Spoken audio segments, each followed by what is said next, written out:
नमस्कार बच्चों। आज हम क्लास 10th का रिवीजन सेशन करने वाले हैं, जिसमें हम 4 अंक वाले प्रश्नों को पढ़ेंगे और ये व्याख्यात्मक प्रश्न हैं।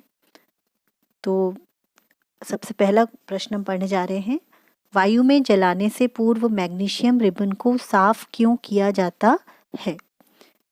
इसका उत्तर होगा, मैग्नीशियम रिबन के ऊपर मैग्नीशियम ऑक्साइड की परत जम जाती है।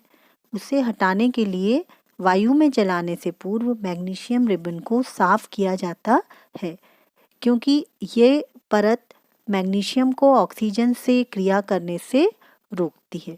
तो ये जो परत होती है वो मैग्नीशियम ऑक्साइड या मैग्नीशियम कार्बोनेट की भी हो सकती है। अगला प्रश्न हम पढ़ेंगे। किसी पदार्थ X के विलयन का उपयोग सफेदी के लिए होता है।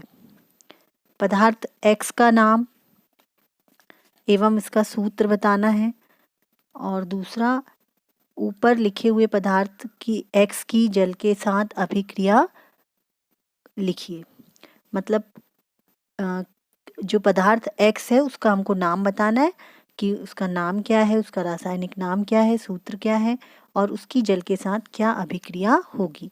तो उत्तर कुछ इस तरह से होगा कि पदार्थ X जो है, जिसको हम बिना बुझा हुआ चूना या कैल्शियम ऑक्साइड कहते हैं, इसका सूत्र CaO होता है। चूना जो हम घर में पुताई के लिए उपयोग करते हैं, कैल्शियम ऑक्साइड, इसका सूत्र होता है CaO। इसकी जल के साथ अभिक्रिया जब कराते हैं तो अभिक्रिया होगी CaO plus H2O gives CaOH whole twice plus ऊष्मा।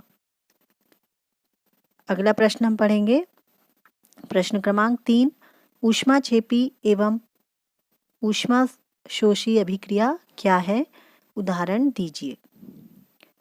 उसका उत्तर होगा, ऊष्माक्षेपी अभिक्रिया जिस अभिक्रिया में उत्पादों के साथ ऊष्मा भी निकलती है वह ऊष्माक्षेपी अभिक्रिया कहलाती है।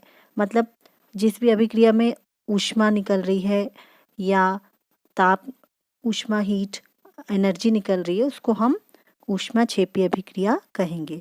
इसका उदाहरण CH4 plus 2O2 gives CO2 plus H2। मतलब जब हम मीथेन, CH4 क्या है? मीथेन। जब हम मीथेन को जलाते हैं ऑक्सीजन के साथ तो ये CO2 कार्बन डाइऑक्साइड, H2O जल और उसके साथ ऊर्जा भी देता है। तो ये चूंकि इस अभिक्रिया में ऊष्मा निकल रही है, इसलिए ये ऊष्माक्षेपी अभिक्रिया है। इसका उल्टा होता है ऊष्मा शोषी अभिक्रिया।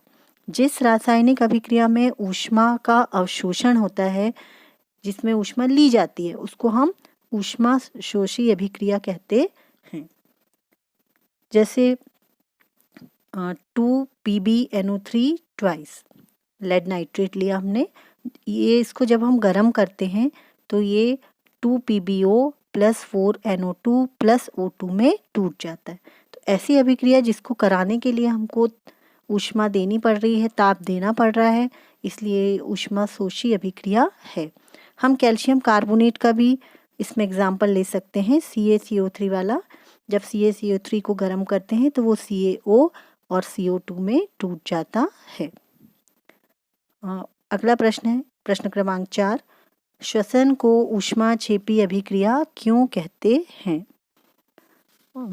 श्वसन यानी जो ग्लूकोज का ब्रेकडाउन होता है या ग्लूकोज को तोड़ना होता है, वो श्वसन में ऑक्सीजन की उपस्थिति में ग्लूकोज टूटता है, इसको हम श्वसन कहते हैं। तो श्वसन एक मंद दहन ऑक्सीकरण की अभिक्रिया है जिसमें कार्बन डाइऑक्साइड, जल वाष्प एवं ATP के रूप में ऊष्मा निकलती है, अतः इसे ऊष्माक्षेपी अभिक्रिया कहते हैं।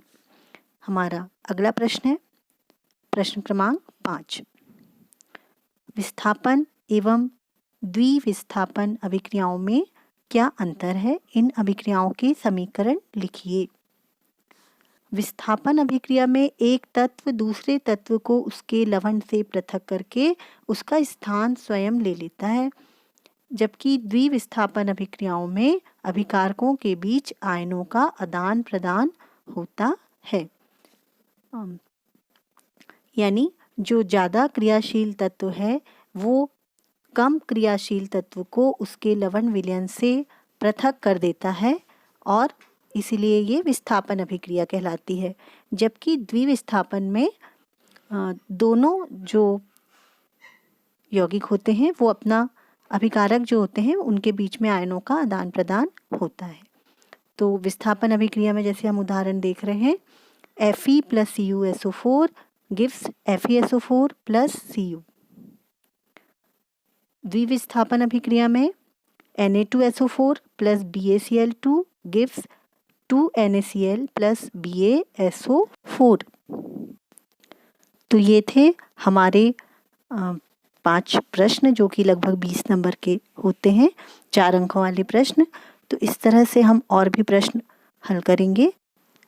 तब तक के लिए घर पर रहिए, सुरक्षित रहिए और परीक्षा की तैयारी करते रहिए और चैनल को सब्सक्राइब जरूर कीजिए।